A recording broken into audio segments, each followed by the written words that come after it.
So, all right, guys, welcome. We are live. So, yeah, today I just wanted to talk about part two of our investigation techniques, right?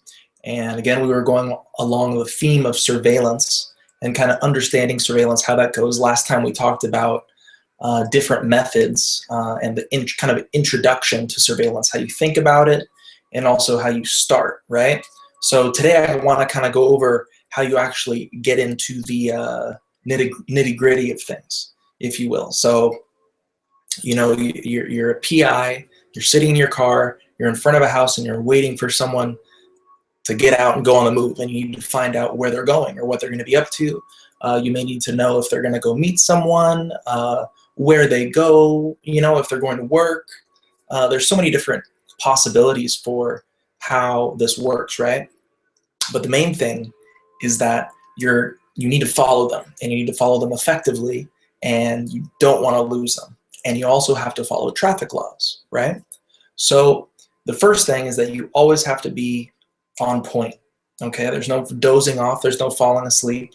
Even if you've been sitting in your car for 5 hours, you got to sit in your car for 5 hours and be ready to move. Okay. Also, you want to be parked in a place that's pretty inconspicuous. You know, you don't want to be right in front, you know, with your face smiling through the shiny window. You know, you want to be kind of hidden in a spot with other cars where it's normal for cars to be. You know, maybe it's around a corner, maybe it's down the street a little bit. You know, obviously every situation is going to vary, but you need to kind of have an understanding that you want to kind of keep a low profile, right? And you also want to be able to follow them any way they go. You know, for instance, if the house is on a cul-de-sac, that makes it a lot easier for you, right? Because there's only one way out. If the house is on a regular street and they could go right or left, then that's something you need to take into consideration. You need to kind of maybe look at a map and see where they likely will go and kind of orient yourself that way. Maybe you just park in such a way that you could follow them in any direction. And if you can't do that, you know, maybe you need two people. This happens a lot actually with surveillance. It's a lot, and specifically following cars, you know, in surveillance. It's a lot easier to have two people on the job. You'll be a lot more effective because the other person kind of has your back. You know, you're able to kind of do two things at once, and you also have a fail-safe. You know, if for instance, if the person's going to go left or right, you can have one person kind of covering each area and make sure that they get on that point, right? So that's kind of the main thing that you want to be aware of. Also, we could start talking about actually, you know, the act of following them. You know, most people aren't too conscious of, you know, people following them, but again, it depends on the situation. You know, if you're going through residential streets and for a long time, and you're the only kind of two cars on the road, it might be kind of obvious, right? So in that case, you want to, you know, you want to go back, you want to kind of lay back. You want to have that other person for backup, so you kind of switch off. It's kind of a tough, you know, situation in that sense. But that's why having two people would be a lot easier in that sense, in that situation, right? If it's in a busy city, you know, street where there's a lot of cars, it's not too big of a deal. You know, people wake up in the morning, they go the same way to work. You know, a lot of people, you know, there's pretty much a commuter way to go. You know, especially here in, you know, Santa Clarita, you're going to be hopping on McBean and going down the road. You know, you're going to be going down, hopping on Lyons, going up Orchard Village. You're on the road, right? You got to get to the freeway. You got to get down to LA. You're hopping on the 5. It's the only way to go, and a lot of people go that way. So it's not too it's not too much of a weird thing, you know, and people won't really be thinking about that. So in that sense, you as a PI, you have to be considering all these different options, right?